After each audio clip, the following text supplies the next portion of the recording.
என் செல்ல குழந்தையே, இன்று இந்த செவ்வாய்க்கிழமையில் உன் வராகி அம்மா என்னை எப்படியாவது நீ தொட்டுவிடு. உன்னுடைய துரோகியினுடைய இல்லத்தில் இருந்து உனக்கான ஒரு நல்ல செய்தி உன்னை தேடி வரப்போகின்றது. என் தங்கமே, இந்த நல்ல செய்தி உனக்காக காத்து கொண்டிருக்கின்ற இந்த நேரத்தில் என் குழந்தையே, அவர்களின் இல்லத்தில் இந்த தாயானவள் என்னுடைய ஆட்டம் எந்த அளவிற்கு களை கட்டப் போகிறது என்பதனையும் நீ கண்கூடாக பார்க்கத்தான் போகின்றாய்.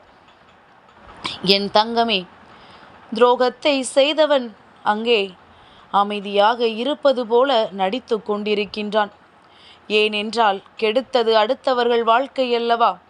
அவனுக்கு அதனால் எந்த பிரச்சனையும் இல்லை என்று நினைத்து அங்கே அமைதியாக தனக்கும் இதற்கும் எந்த சம்பந்தமும் இல்லை என்பது போல இருந்து கொண்டிருக்கின்றான். இந்த துரோகிக்கு வாழ்க்கையில் முக்கியமான வேலை என்ன தெரியுமா? ஒருவரை பற்றி இன்னொருவரிடம் நடக்காத ஒரு விஷயத்தையே அவர்கள் செய்தது போல சித்தரித்து பேசுவது. அடுத்தவர்களினுடைய பெயரை கெடுக்க வேண்டுமானால் எந்த எல்லைக்கும் செல்வது. யாரை பற்றி எப்படி சொன்னாலும் பரவாயில்லை, அவர்களின் வாழ்க்கை அழிந்தால் போதும் என்று நினைக்கின்றார்கள்.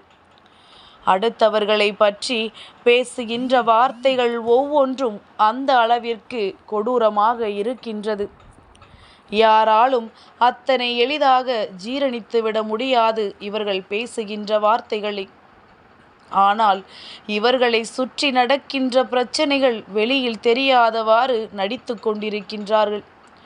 அடுத்தவர்களை பற்றி பேசுவதற்கு முன்பாக நம்மை சுற்றி என்ன நடந்து கொண்டிருக்கின்றது என்பதனை உணரவில்லை. எத்தனையோ பேர் எத்தனையோ வார்த்தைகளினால் அவர்களை அசிங்கப்படுத்துகின்றார்கள். மற்றவர்கள் வாழ்க்கையை அழிக்கின்றாயே என்று அவர்களை எத்தனையோ கேள்விகளால் துளைத்தெடுக்கின்றார்கள். ஆனாலும் அது எல்லாம் தனக்கு நடக்கவில்லை என்பது போல அங்கே நின்று கொண்டிருக்கின்றார்கள். என் தங்கமே, இப்பொழுது உன் வாழ்க்கையில் நடந்து கொண்டிருக்கின்ற விஷயம் என்னவென்று சொல்லவா? என் தங்கமே, நீ நட்போடு பழகிய ஒரு உறவு ஒன்று இன்று உனக்கு எதிரானவர்களிடத்தில் நட்புறவை வளர்த்து கொண்டு உன்னை அவர்களிடத்தில் அவமானப்படுத்தி கொண்டிருக்கின்றது. எப்படியெல்லாம் அவர்களை பற்றி உன்னிடம் பேசியதோ அதே போல இன்று உன்னை பற்றி அவர்களிடத்தில் பேசிக்கொண்டிருக்கின்றது. என் தங்கமே, இதனால் வாழ்க்கையில் என்னென்ன பிரச்சனைகள் நடக்கப் போகின்றது என்பதை பற்றியெல்லாம் அவர்களுக்கு கவலை இல்லை. அவர்கள் இப்படியெல்லாம் பேசுகின்றோமே, இதனால் நம்மை பற்றி யார் என்ன நினைப்பார்கள் என்பதை பற்றி எந்த கவலையும் படவில்லை. எப்படியாயினும் உன்னுடைய வாழ்க்கையில் ஏதேனும் ஒரு கஷ்டத்தை கொடுக்க வேண்டும்.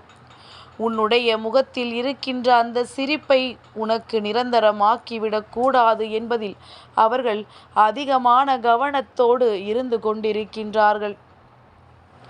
என் தங்கமே, யார் வேண்டுமானாலும் எப்படி வேண்டுமானாலும் யாரை பற்றியும் பேசிவிடலாம். ஆனால் பேசிவிட்ட பிறகு மீண்டும் அந்த வார்த்தையை ஒரு நாளும் அள்ள முடியாது. யாரிடமும் அதன் பிறகு மன்னிப்பு கேட்டாலும் அதனால் எந்த பிரயோஜனமும் இருக்கப் போவதும் கிடையாது. என் தங்கமே, நீ ஒரு விஷயத்தை புரிந்து கொள். உனக்கு துரோகத்தை செய்துவிட்டு அவர்கள் அங்கே நன்றாக பேசிக்கொண்டிருக்கின்றார்கள் என்று நீ நினைக்கின்றாயா? என் தங்கமே, உண்மை என்ன தெரியுமா? அவர்களுக்குள் மனதிற்குள் ஒருவரை ஒருவர் கெடுக்க வேண்டும் என்ற எண்ணம் மட்டும்தான் இருந்து கொண்டிருக்கின்றது. மாறாக உன்னை வீழ்த்த வேண்டும் என்பதற்காக இருவரும் சேர்ந்தது போல நடித்து கொண்டிருக்கின்றார்கள். இந்த நடிப்பு நீண்ட நாட்களுக்கு செல்லுபடியாகாது. இடையிலேயே இது மிகப்பெரிய ஒரு பிரச்சனையை சந்திக்கும். அந்த நேரத்தில் என் குழந்தை நீ சந்தோஷப்படுவாய். என் தங்கமே, இந்த துரோகத்திடம் இருந்து உனக்கு வரக்கூடிய நல்ல செய்தி இதுவாக கூட இருக்கலாம். துரோகிகள் ஒன்று சேர்ந்து அடுத்தவர் வாழ்க்கையை அழிக்க நினைப்பார்களானால் அவர்களாலேயே அவர்களின் வாழ்க்கை அழிந்து போகும் என்பதனை மறந்துவிட்டார்கள். என் தங்கமே, இனி இந்த வராகியினுடைய ஆட்டம் அங்கே எப்படி இருக்கப் போகின்றது தெரியுமா?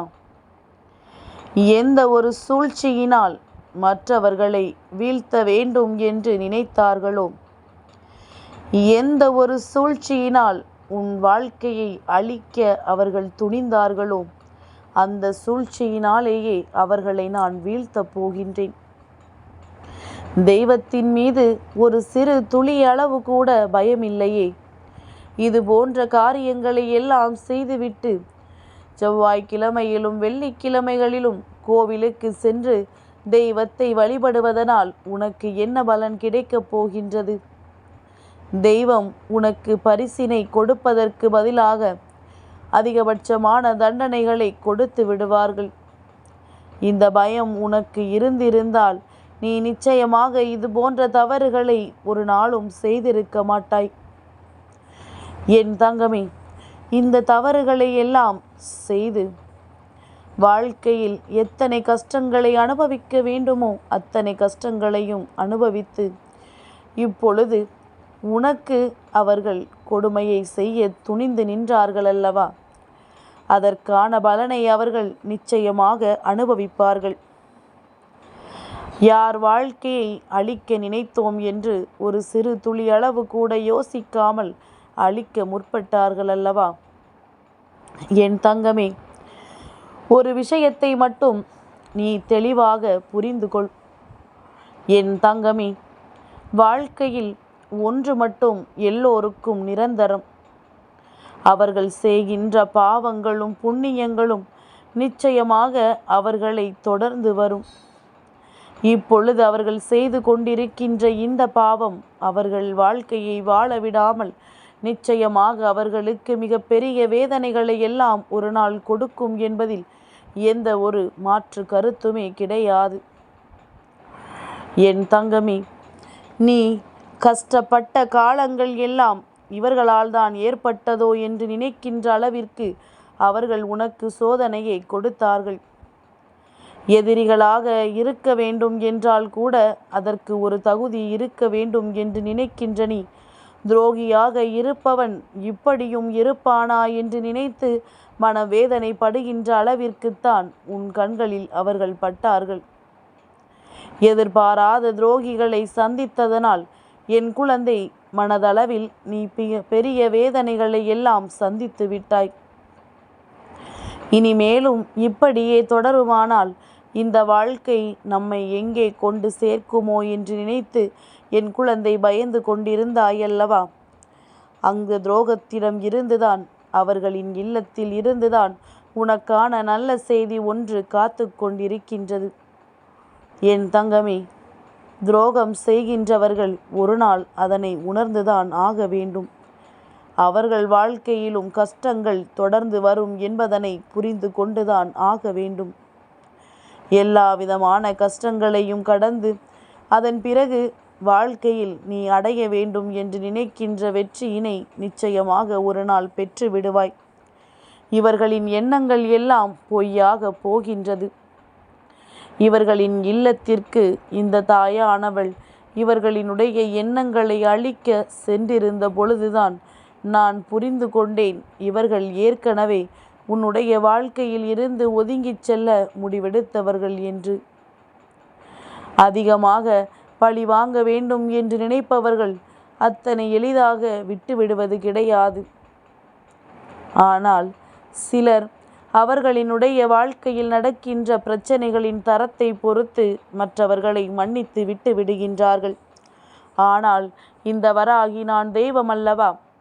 நான் அத்தனை சுலபமாக அவர்களுக்கு அதற்கான பாடத்தினை புகட்டாமல் விட்டுவிட மாட்டேன். என் தங்கமே, உனக்கு துரோகத்தை செய்தவர்கள் இன்று அதற்கான தண்டனையை நிச்சயமாக அனுபவித்துத்தான் ஆக வேண்டும். அவர்களுக்குள் இருக்கின்ற எண்ணங்களை புரிய வைத்துத்தான் ஆக வேண்டும். என் தங்கமே, எதுவாக இருந்தாலும் சரி, இவர்கள் மனநிலையில் நான் மாற்றங்களை கொண்டு வந்து உன் முன்னால் மண்டியிட வைக்கின்றேன். துரோகத்தை செய்தவன் மனம் வேதனைப்படக்கூடிய நாள் வந்துவிட்டது. என் செல்ல குழந்தைக்கு இந்த வராகி அம்மாவினுடைய ஆசீர்வாதங்கள் எப்பொழுதுமே முழுமையாக கிடைக்கும்.